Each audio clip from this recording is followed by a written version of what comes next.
Hello again, I'm Dr. Neb and I'm a licensed psychologist. This is part 2 of my 10-part series of techniques you can use to help you improve your relationships. I frequently utilize these strategies with clients in my private practice and I hope you will find them to be useful as well.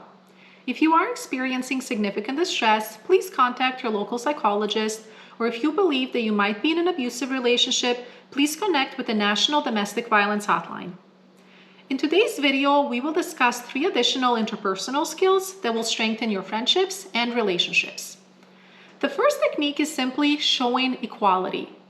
So by showing equality, you're not trying to one-up or one-down the other person. You're simply seeing them as an equal. You're not assuming that they are fragile, incompetent, incapable of understanding what you're trying to convey. You're looking at them as somebody who can comprehend and understand and follow what you're trying to share.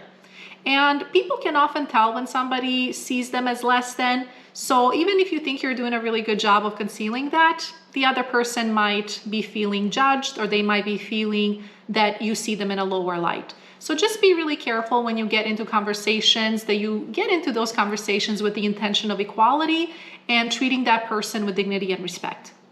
Of course, this applies to adult relationships, so you might need to adjust the way that you communicate with younger children. And the final piece I wanted to mention when it comes to showing equality is if you constantly find yourself feeling like you're responsible for the other person's feelings or trying to protect their feelings, you might be in a codependent relationship, which is something that I will discuss more thoroughly in my series on healthy boundaries. So please watch out for that.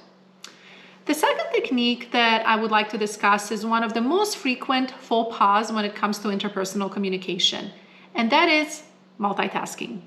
So remember the last time that you were having a conversation with somebody and they just took out their phone and answered a text, or were smirking at something that they read, or they picked up a phone call? How did that make you feel? I would imagine not so good. So I would really like to challenge you, when you are having a conversation or an interaction with somebody, to try to give that person your undivided attention. If you are expecting an important phone call or text message or something along those lines, please let them know ahead of time, so when that message comes through, they already know that you have to take it for whatever reason. Remember that the person you're with is deserving of that respect, just like you are deserving of giving that respect to them. And also remember that your time and undivided attention is truly the greatest gift that you can give to another person, so do not take that for granted. The third and final technique I will discuss today is all about asking more questions.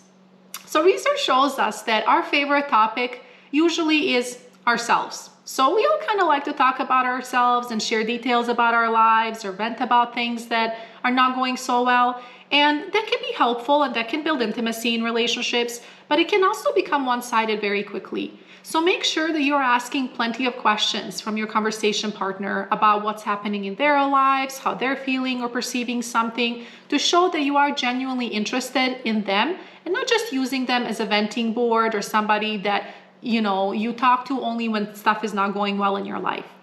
So be very conscientious and mindful about asking questions, being curious, and just genuinely trying to understand more about your conversation partner. That will make them feel special, it will make you a better conversationalist and a better listener, so it's pretty much a win-win. So by showing equality, asking more questions, and multitasking less, we're showing both respect and interest in another person's life. Remember that it's the little commonsensical things that convey that we truly care about our friends, family members, and coworkers. Thank you so much for watching part 2 of my 10-part series of techniques for improving relationships. If you found this video to be helpful, I hope you will also check out part 3. And as always, please subscribe if you would like YouTube to remind you anytime a new video becomes available. Thank you so much for your time, and take care.